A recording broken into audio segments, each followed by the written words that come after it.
Bonjour à vous et j'espère que vous allez bien. C'est officiel. Le tribunal administratif du logement a affiché son nouveau taux recommandé en ce qui concerne les augmentations de loyer au niveau du Québec pour 2024. Celui-ci est entre 4% et 4,6%, dépendamment si l'électricité et le chauffage sont à la charge du locataire ou du propriétaire. Déjà en 2023, le taux d'augmentation suggéré était de 3,5%.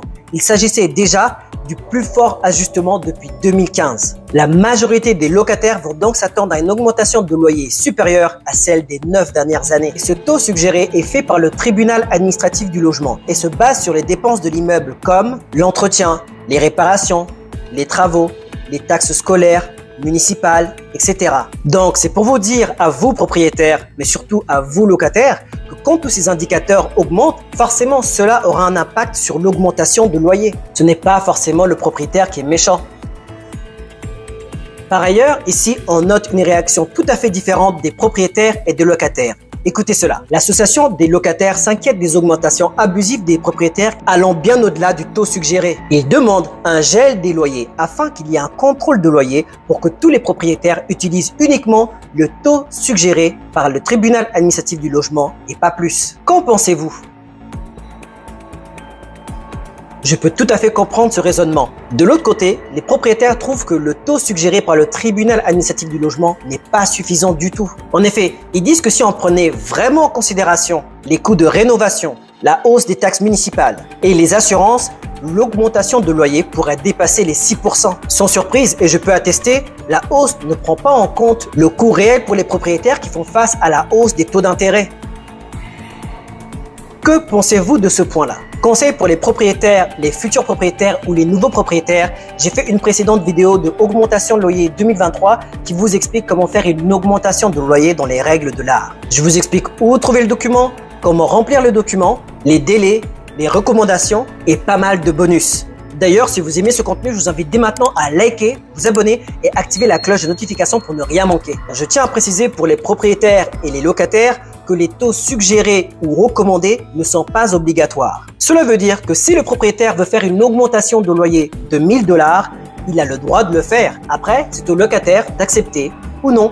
D'ailleurs, je tiens à rappeler quelques règles afin de ne pas vous faire avoir.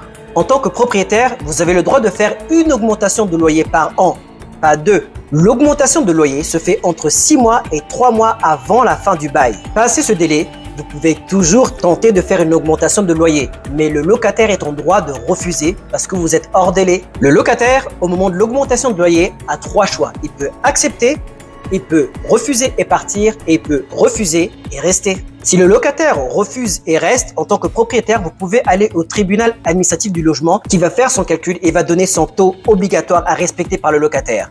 Si le taux est supérieur au taux que vous aviez recommandé à la base, c'est ce nouveau taux qui sera appliqué. Le locataire ne pourra pas revenir sur la première proposition que vous lui avez faite. Si le bâtiment a moins de 5 ans d'ancienneté, à ce moment-là, si vous faites une augmentation de loyer, même abusif, le locataire n'a que 2 choix.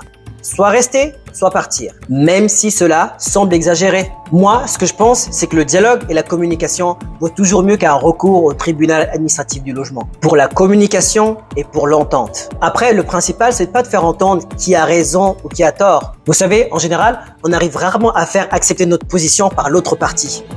Vice versa. Par contre, coopérer et cohabiter rend la vie beaucoup plus facile. Dites-moi dans les commentaires ce que vous pensez de la vidéo et qu'est-ce que vous pensez de cette augmentation de loyer. Aussi, si vous avez besoin de plus d'informations, faites-le moi savoir dans les commentaires. Dans la description, je vous laisserai la grille de calcul de loyer pour 2024 afin de vous simplifier la vie. Je tiens à féliciter Jacques qui a fait son premier achat à Rouen en France. Il m'a non seulement prouvé que le concept de l'immobilier s'applique bien à l'étranger, mais aussi qu'il faut savoir être méthodologique et patient. Quitte à laisser partir une offre, s'entourer d'une nouvelle équipe et recommencer chaque étape afin d'aboutir à un achat. C'est un très bon exemple de réussite et un rappel pour moi. Maintenant, on est prêt à passer à la prochaine étape. Mais en attendant, félicitations. Merci à toute l'équipe que tu as su réunir qui nous a aidés, notamment à l'agent immobilier qui est en contact avec toi. Il se reconnaîtra. Moi, je m'appelle Julio. Mon but, faire des vidéos orientées motivation, mindset et immobilier afin qu'un maximum de personnes comme moi, parties de rien, puissent atteindre l'indépendance financière. Si tu aimes ce contenu, je t'invite dès maintenant à liker, t'abonner activer la cloche des notifications et partager cette vidéo tout autour de toi pour des personnes qui veulent savoir comment faire l'augmentation de loyer, connaître leurs droits et avoir des outils de calcul. Moi, sur ce, je vous laisse avec 2 vidéos. Celle-là, augmentation de loyer 2023 et celle-là, comment trouver un bon locataire. Allez-y, je vous attends de l'autre côté. À très bientôt.